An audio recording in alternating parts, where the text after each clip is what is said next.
यहाँ से बनु हनीफा यानी लश्कर मुसैलमा के बकियत सैफ तो जी बिस्मिल्लाहिर्रहमानिर्रहीम। बनो खुफैफा। ये हनीफा, बनु हनीफा।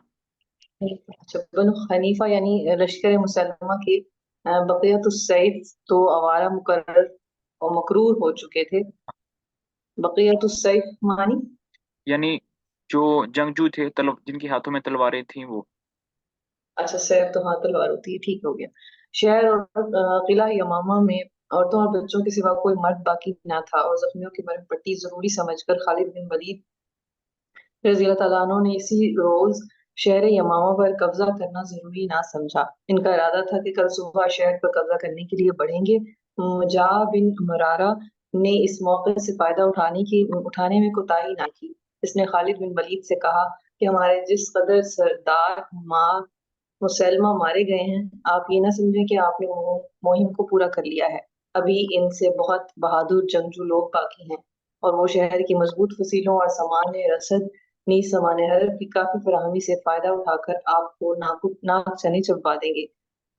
मुनासिब ये मालूम होता है कि आप थोड़ी देर के लिए मुझे छोड़ दीजिए ताकि मैं शहर में जाकर सब लोगों को इस बात पर आमादा कर रहा हूँ कि वो आपका मुकाबला ना करें और शहर को बरजा मंदी सुलह के साथ आपकी सुपुर्द कर दें। हज़रत खालिद बिन वलीद रज़ी अल्लाह तआला अन्हु ने मुजाहिद से कहा कि मैं तुझको कैद से रिहा किए देता हूँ, तू जा अपनी कौम को सुलह पर रजामंद कर, लेकिन साथ ही ये भी बता देता हूँ कि सिर्फ इन नफूस की बाबत सुलह करूंगा। मजा लश्कर इस्लाम से रवाना होकर शहर में गया और वहां शहर की औरतों को मुसल्ला होकर किसी शहर पर खड़े होने की हिदायत करके जो कुछ समझा ना था समझाना था समझा आया और वापस आकर कहा कि मेरी कौम महज अपनी जानों की बाबत सुलह करनी नहीं चाहती।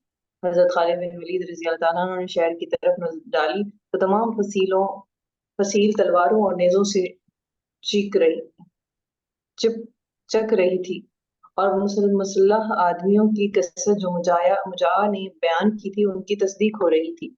हजरत खालिद बिन वलीद ने जख्मियों की कसरत और मुहिम के जल्द खत्म करने के ख्याल से सुलह को मुनासिब समझकर इस बात पर रजामंदी जाहिर की कि निस्फ माल और इसबाब और निस्फ मजरूआ बागात और निस्फ कैदियों को बनु हनीफा के लिए छोड़ देंगे। पंजाब के शहर में गए और वापस आकर कहा कि वो लोग इस पर भी रजामंद नहीं होते। आप एक रबा माल असबाब वगैरह लेकर सुलह कर लें। हजरत खालिद बिन वलीद रज़ी अल्लाह तआला ने चौथाई अम्वाल और अमलाक पर सुलह कर ली और सुलहनामा लिखा गया। इसके बाद जब दरवाजा खुलवा कर अंदर गए तो वहां सिवाय औरतों और बच्चों के किसी मर्द का नामो निशान ना पाया। हजरत खालिद बिन वलीद रज़ी अल्लाह तआला ने मजाज से कहा कि तूने हमारे साथ फरेब से काम किया है। इसने कहा कि मेरी कौम बिल्कुल तबाह हो जाती, मेरा फर्ज था कि अपनी कौम को मुसीबत से बचाऊं, आप मुझको माफ कर फरमाइए। हजरत खालिद बिन वलीद खामोश रहे और अहदनामे की खिलाफ वर्जी का ख्याल तक भी उनके दिल में ना आया। थोड़ी देर के बाद मुसलमा बिन कश हजरत अबू बकर सिद्दीक रज़ी हाँ, अल्लाह तआला को एक खत लेकर ये है वक्श, मुसैलमा तुब्न वक्श।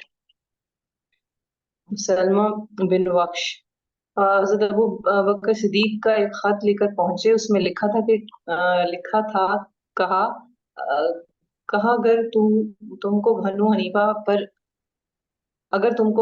पर फतह हासिल हो तो उनके बालिग मर्दों को कत्ल किया जाए और उनकी औरतों और बच्चों को कैद कर लिया जाए। लेकिन इस खत के पहुंचने से पहले सुलहनामा लिखा जा चुका था, लिहाजा इसकी तामील ना हो सकी। पास अहद और इफ़ाए वादा की मिसालों में ये वाक़या भी खसूसियत से काबिल तज़किरा है। हज़रत खालिद बिन वलीद ने बनु हनीफा के एक वफ्द को हज़रत अबू बकर सिद्दीक की खिदमत में रवाना किया। एक खत खलीफा की खिदमत में लिखकर उनको दिया। इस खत में फतह का मुफस्सिल हाल और अबू हनीफा की दोबारा दाखिल इस्लाम होने की खबर दर्ज थी। सिद्दीक अकबर ने इस वक्त से इज्जत और एहतराम के साथ मुलाकात की और मोहब्बत के साथ इनको रुखसत किया। जंग यमामा माह जिल हज्जा सन 11 हिजरी में वकूअ पजीर हुई। जी। तो ये जो पिछला सारा वाक़या था ये जंग यमामा ही का था। जंग यमामा, मुसैलमा कज़्ज़ाब जिसने नबूवत का दावा किया था, तो उसका भी काम तमाम हो गया। अब आगे है हतम बिन खबिया, ये देखते हैं कौन है ये।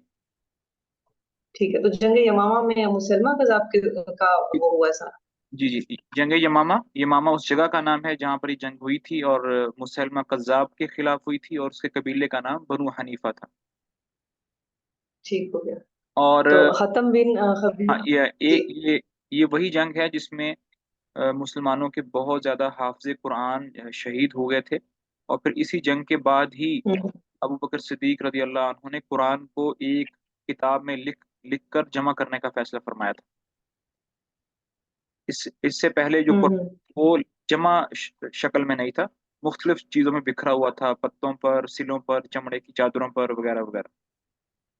सही। तो ये जो अभी फसील के अंदर वो जो उसने धोखा दिया था, तो ये वही जंग यमामा का ही है ना हाँ सारा? हाँ, उसके बाद का हाँ वाक़या है बिल्कुल। सही। हतम बिन खबिया, ऊपर जिक्र हो चुका है कि हजरत अला बिन अल हजरमी को हजरत अबू बकर सिद्दीक रज़ी अल्लाह अन्हु ने एक लश्कर का सरदार बनाकर बहरीन की तरफ रवाना किया। बहरीन में बनु अब्दुल कैस, बनु बकर, बरक बकर बिन अच्छा, वाइल इसको माँ अपनी। इसको थोड़ा पढ़ने से पहले हम कल वाला जो लेसन है उसको थोड़ा सा रिवाइज कर लेते हैं कि अबू हम्म। बकर रजी अल्लाह ताला अन्हु ने कुल 11 लश्कर मुख्तलिफ डायरेक्शंस में भेजे। सही। तो अब हर हर एक लश्कर की के साथ क्या हुआ, उन्होंने किसको कत्ल किया, कैसे हुआ, तो वो बताया जा रहा है। तो अभी यमामा का वाकया हो गया, अभी बहरीन का वाकया है जो कि बिल्कुल अ, मदीना के बिल्कुल सामने जो फारस की तरफ रास्ता जाता है उसके दरमियान में आता है। तो वहां पर कौन था, किसको भेजा गया था, क्या मामला हुआ, क्या जंग हुई, तो भी वो है। जी। पढ़ो आगे। जी जी, बहरीन में बनु अब्दुल कईस। जी। बहरीन में अब बनु अब्दुल कैस और बनु बकरक बिन वाइल माँ अपनी शाखों के जबरदस्त कबाइल थे। ये भी पढ़ चुके हैं कि जारो जारुद्दीन अल मुअल्ला रज़ी अल्लाह तआला अन्हु अपने कबीला अब्दुल कैस की तरफ वफ्द होकर हज़रत सल्लल्लाहु अलैहि वसल्लम की खिदमत में हाजिर हुए थे। हज़रत सल्लल्लाहु अलैहि वसल्लम की वफात की खबर सुनकर कबीला अब्दुल कैस के लोग ये कहकर मुर्तद हो गए कि अगर हज़रत सल्लल्लाहु अलैहि वसल्लम नबी होते तो कभी ना मरते। हज़रत अ, जारूद बिन उल मुअल्ला, हम्म, ये नाम है ना? जी जरूर। जारूद बिन अल मुअल्ला ने अपनी कौम को एक जगह जमा किया और कहा कि मुझको तुमसे एक दरियाफ्त करनी है। जो जानता हूँ वो बताए बताए जो जानता हूँ वो बताए, जो ना जानता हो वो खामोश रहे। उन्होंने अपनी कौम को मुखातिब करके दरियाफ्त किया कि तुम ये बताओ, हजरत मोहम्मद सल्लल्लाहु अलैहि वसल्लम से पहले भी दुनिया में नबी आए हैं या नहीं? सबने कहा आए हैं। फिर उन्होंने पूछा कि वो सब आम इंसानों की तरह अपनी जिंदगी पूरी करके फौत हो गए या नहीं? सबने कहा कि वो अपनी जिंदगी पूरी करके फौत हो गए। हजरत जारूद रज़ी अल्लाह ताला अन्हु ने कहा कि बस इसी तरह हज़रत सल्लल्लाहु अलैहि वसल्लम ने अपना जमाना हयात पूरा किया और फौत हो गए। ये कहकर उन्होंने कहा अशहदु अल्ला इलाहा इल्लल्लाह व अशहदु अन्ना मुहम्मदन अब्दुहु व रसूलुहु। कबीला अब्दुल कैस के दिल पर ऐसा असर हुआ कि उन्होंने इसी वक्त तौबा की और इस्लाम पर कायम हो गए। कबीला अब्दुल कैस को हजरत जारूद बिन मुअल्ला की बरवक्त कोशिश से इस तरह बच गया कि लेकिन कबीला बनु बकर बिन वाइल ने मुर्तद होकर हतम को अपना सरदार बनाया। हाँ तो हतम बनु बकर की एक जमीयत कसीरा। एक मिनट, तो ऊपर जैसे बताया कि दो कबीले जो थे वो बहुत ज्यादा स्ट्रांग थे बहरीन की तरफ। पहला कबीला यहाँ पर लिखा है बनु अब्दुल कईस, तो वो हमें पता चल गया कि वो मुर्तद हुए थे, लेकिन अपने सहाबी जारूद की मेहनत की वजह से दोबारा इस्लाम में दाखिल हो गए। दूसरा कबीला बनु बकर बिन वाइल, अब इनकी बात हो रही है, इनके साथ क्या बना। चलिए। हम्म। जी।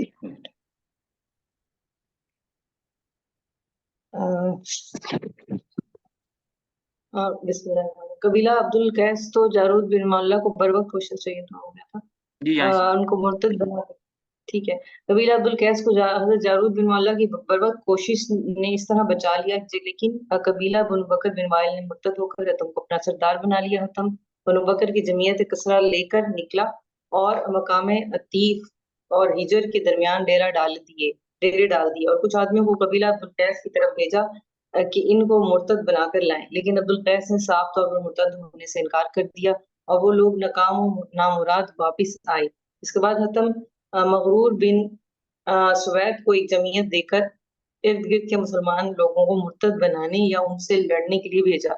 इस हालत में حضرت اعلیٰ بن الحزری اپنا لشکر لیے ہوئے بحرین میں داخل ہوئے. انہوں نے حضرت جارود بن المعلیٰ کے پاس جو مقام دارین میں تشریف رکھتے تھے حکم بھیجا کہ بنو عبد القیس کو ہمراہ لے کر حتم پر حملہ کرو.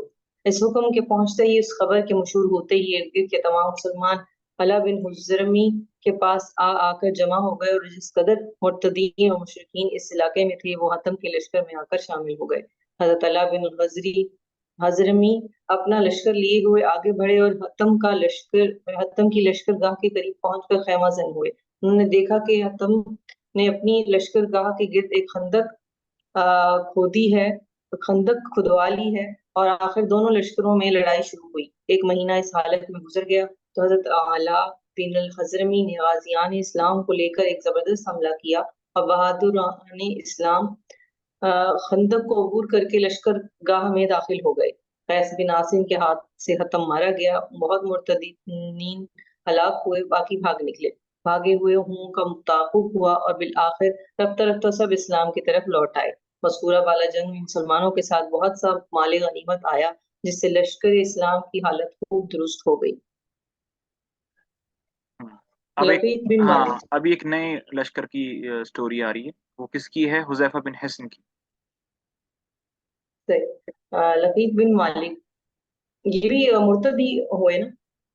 جی جی. لقیط بن مالک. جتنی بھی ابھی جنگیں چل رہی ہیں وہ سب کی سب یا تو جھوٹے نبیوں کے خلاف چل رہی ہیں یا وہ ان لوگوں کے خلاف جو کہ مرتد ہوئے تھے. جی جی صحیح. تو اوپر ذکر گزر چکا ہے کہ حضرت ابوبکر صدیق رضی اللہ تعالیٰ عنہ نے حذیفہ بن حسن کو عمان کی جانب اور ارفجہ بن خرسمہ کو اہل مہرہ کی جانب روانہ کیا، اور دونوں کے ساتھ رہنے کا حکم ہوا تھا. حضرت صلی اللہ علیہ وسلم کی وفات کا حال سن کر ملک عمان میں لقیط بن مالک نے نبوت کا دعویٰ کیا. اہل عمان اور اہل مہرہ مرتد ہو گئے، اور حضرت صلی اللہ علیہ وسلم کی طرف سے جو عامل وہاں مقرر تھے ان کو نکال دیا. حذیفہ بن محسن حمیری کو ہاں صدیق یہ ہے اکبر نے حکم دیا کہ یہ ابو لفظ ہے حذیفہ بن محسن حمیری. حمیری.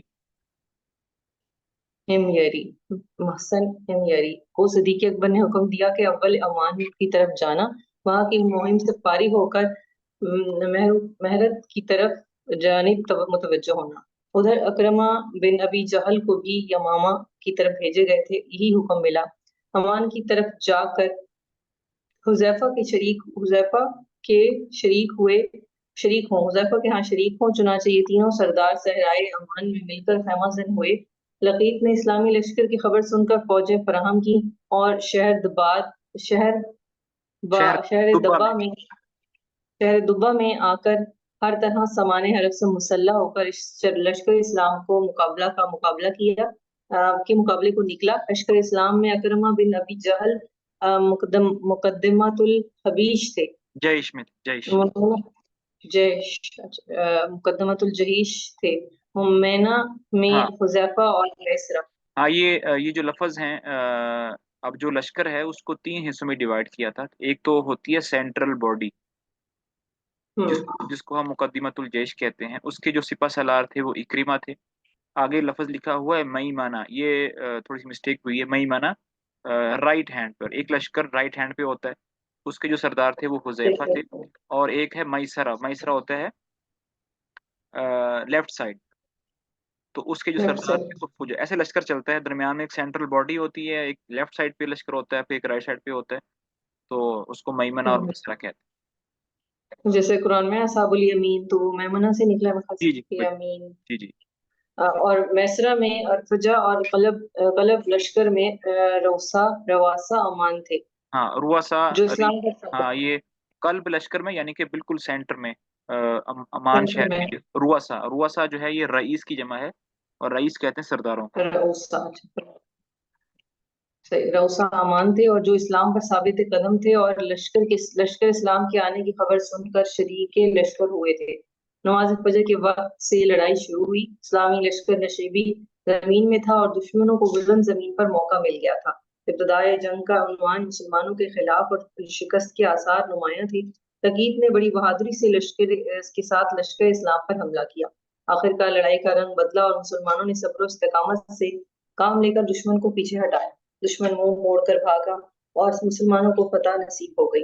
इस लड़ाई में 10,000 दुश्मन मकतूल हुए और 4,000 गिरफ्तार हुए और मुसलमानों की कैद में आए। इसी तनासिब से माल गनीमत लेकर मदीना में आए और हजरत अकरमा मोहरा की जानिब रवाना हुए। चंद रोज के बाद तमाम ओमान में इस्लाम कायम हो गया। अल्हम्दुलिल्लाह अला ज़ालिक। आज के लिए इतना ही काफ़ी है, इतना ही पढ़ते हैं आज। ठीक है। तो यहाँ पर देखें, एक दो चीज़ें बताने वाली हैं। आप लोगों ने एक लफ्ज़ सुना होगा अम्मान, जिसको मैं अभी सर्कल भी कर रहा हूँ। अ, ये दो लफ्ज़ हैं, एक लफ्ज़ अम्मान है और एक लफ्ज़ उम्मान है। यानी आइन के ऊपर ज़बर है और आइन के ऊपर पेश है। अगर आइन के ऊपर पेश हो तो इसको पढ़ा जाएगा उम्मान। और ये जो ओमान शहर है, मुल्क है, सॉरी, अलग से एक मुल्क है, उसको कहा जाता है।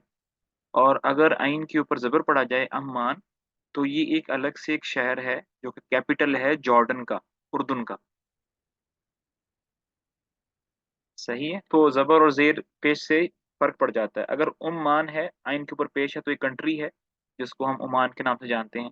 और अगर आइन के ऊपर ज़बर हो अम्मान, तो ये जॉर्डन मुल्क है, उर्दून, उसका कैपिटल है अम्मान। ठीक है जी, इंशाल्लाह। आज फ्राइडे है तो इतना ही काफ़ी है। तो इंशाल्लाह कल को क्लास करेंगे बात। अस्सलाम वालेकुम रहमतुल्लाहि व बरकातहू।